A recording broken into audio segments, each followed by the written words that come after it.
This is China, and right over there is North Korea. This river is the dividing line between our two countries. From this bank, you can clearly see daily life on North Korean side.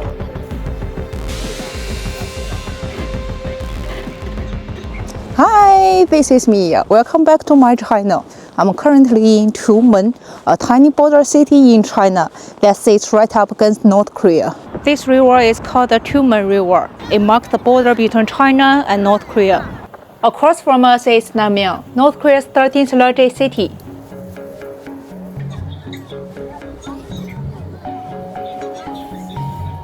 There are even telescopes installed there, don't have to pay to use them. It honestly looks exactly like China did 40 years ago.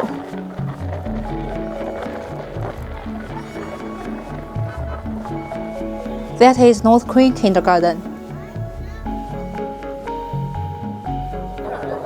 That is Namyang Middle School, where students are doing extracurriculars.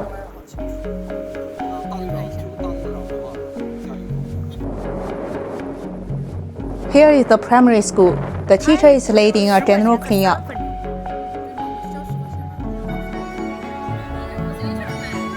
And that is a North Korean train.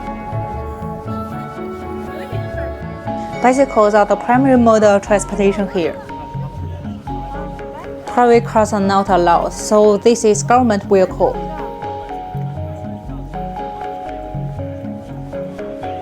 Those blue houses are the elite district, home to officials and national contributors.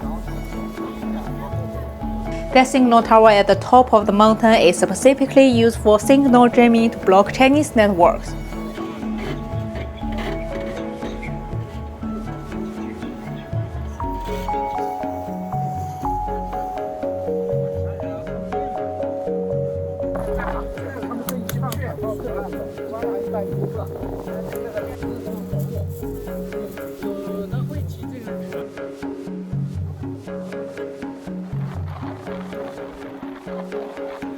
Those buildings were built for them by China, but North Korea completely sealed its borders before the window could be installed. So for the past 6 years, those buildings have remained without glass.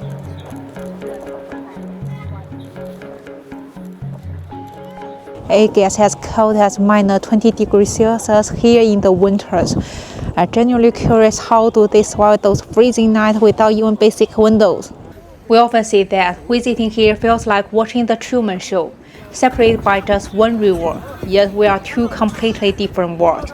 Actually, the people living here in Tumen, China are also ethnically Korean. They share the same roots as North and South Koreans, but they are 100% Chinese citizens. They speak Korean, eat Korean food, and preserve traditional Korean culture.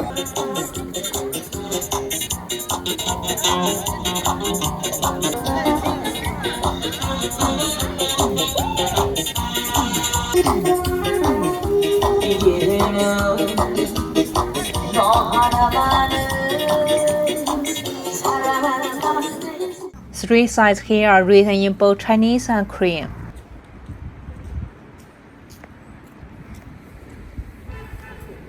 There are actually Christian and Catholic churches here, so I'm not really sure why some people think we can't practice religion in China.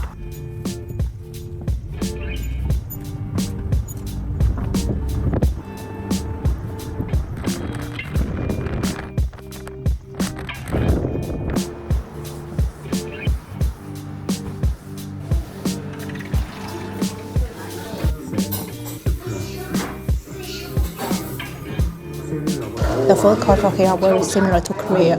Cold noodles, kimchi, bibimbap are very common, with everyone in the restaurant speaking Korean, a Korean TV show playing on TV. I honestly feel like I'm in South Korea right now.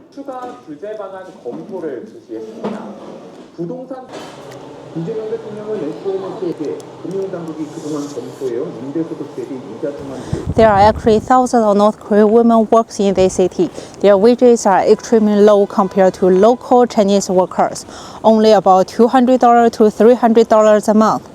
On top of that, their government takes a cut, so they might end up with less than $100 in their pocket.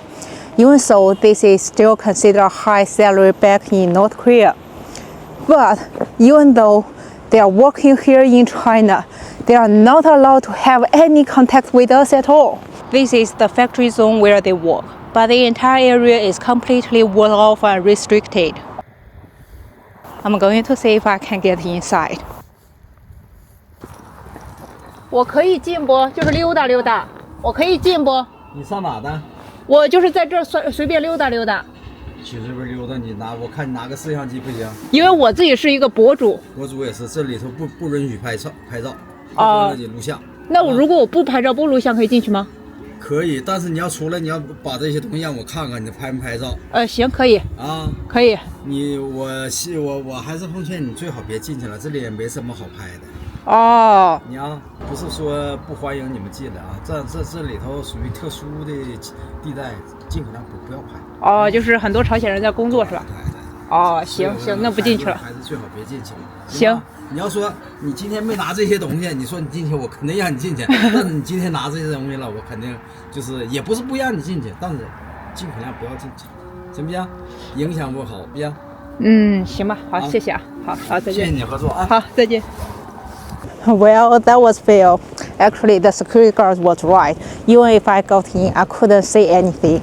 They aren't allowed to leave promises on their own, so I didn't push it. My God, the level of North Korea's control is just insane. Even after leaving North Korea, they are still confined to designated areas and forbidden from interacting with locals. What's the difference between this and being in prison? This is China's border gate. Before the pandemic, when we traveled to North Korea from Tumen, we first had to process our entry and exit paperwork in this building. Then we would walk through this gate and cross the bridge to enter North Korea.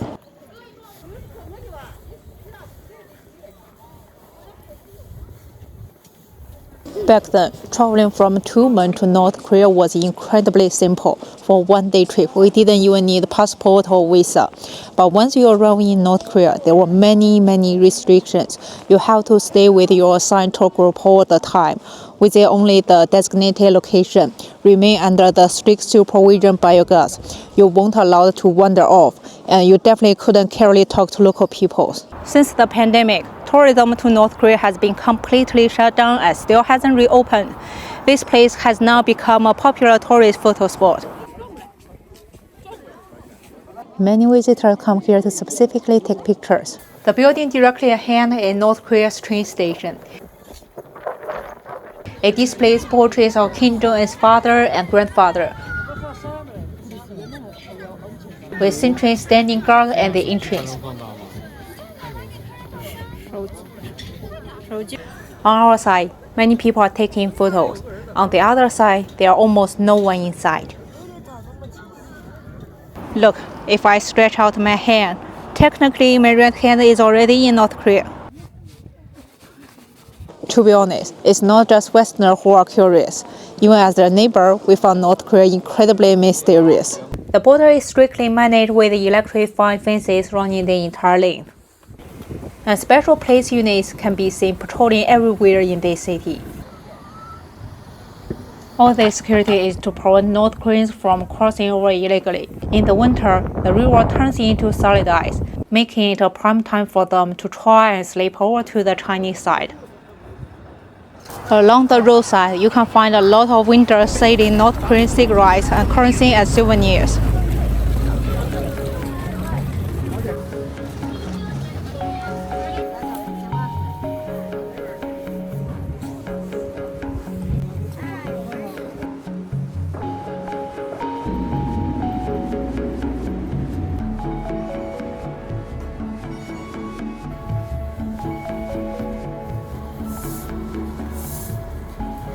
It's now 7 p.m. and it's completely dark. Across the river, there are only a few very tiny faint lights. North Korea operates scheduled electricity distribution. Power is priority for military and key industry, while residential areas receive very limited electricity and they only got 4 hours of power a day. That's it for today's video. I'm a new vlogger sharing daily life in China from a local's perspective. If you enjoy this, please hit the follow button. It's the best way to support me. Thank you very much.